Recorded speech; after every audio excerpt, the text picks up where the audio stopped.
জিতুর সামনে দাঁড়িয়ে শট দিতে অপ্রস্তুত অভিনেত্রী দিতিপ্রিয়া রয়। কি ভবিষ্যৎ চিরদিনই তুমি যে আমার ধারাবাহিকের, কি বললেন অভিনেতা জিতু কমল।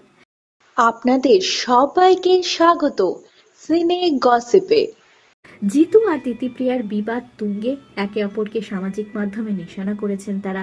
কখনো বিবৃতি লিখেছেন দিতিপ্রিয়া, তো আবার কখনো দেখা গিয়েছেন স্ক্রিনশট শেয়ার করতে অভিনেতা জিতু কমলকে। এরই মাঝে অভিনেত্রী দিতিপ্রিয়া রয় সামাজিক মাধ্যমের পর সংবাদ মাধ্যমে মুখ খুললেন। একটি জনপ্রিয় সংবাদ মাধ্যমের সাক্ষাৎকারে অভিনেত্রী জানান, এত বছরের কেরিয়ারে কখনো এমন ঘটনার মুখোমুখি তাকে হতে হয়নি। কাদা ছড়াছড়ি তিনিও পছন্দ করেন না, তাই চুপ ছিলেন। অভিনেতা জিতু কমলের দিকে আঙুল তুলে অভিনেত্রী দিতিপ্রিয়া জানিয়েছেন সেই সংবাদ মাধ্যমে উনি ভালো কথার মানুষ নন। পরিস্থিতি এমন হয়ে দাঁড়িয়েছে তাতে দীর্ঘদিন চালিয়ে যেতে পারবো বলে মনে হয় না। ওই মানুষটার সামনে দাঁড়িয়ে শট দিতেও তো এরপর অসুবিধে হবে। আমি অপেক্ষা করছি চ্যানেলের সিদ্ধান্তের জন্য। দিতিপ্রিয়ার দাবি, খুব কম বয়স থেকেই তিনি অভিনয় করছেন, কখনো কারোর বিরুদ্ধে অকারণে কোনো মন্তব্য করেননি। ওই সাক্ষাৎকারে অভিনেত্রী জানিয়েছেন জিতুর মেসেজের সব স্ক্রিনশট প্রমাণ সহ দিতে তিনিও রাজি রয়েছেন।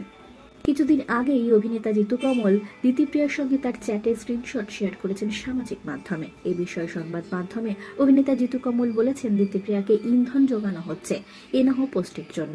অভিনেতা জানিয়েছেন তিনি বিন্দুমাত্র বিচলিত হননি। দিতিপ্রিয়াকে তিনি স্নেহ করেন, এসব ভুলে যাবেন। অভিনেতার আরও দাবি, কাছের মানুষ থেকে চ্যানেল প্রোডাকশন সকলেই তাকে চেনেন। আসলে যে বা যারা এই কাজটা করছেন সেটা গাত্রদাহ থেকেই।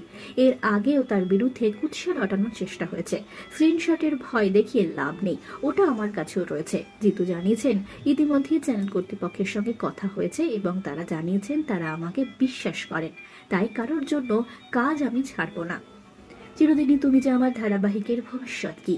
অপু আর আর্যর এই দ্বন্দ্ব কি বন্ধ করে দিতে পারে ধারাবাহিকের সম্প্রচার, নাকি রাতারাতি বদলে যেতে পারে এই ধারাবাহিকের কোনো মুখ্য চরিত্র? তা তো জানা যাবে আগামী দিনেই।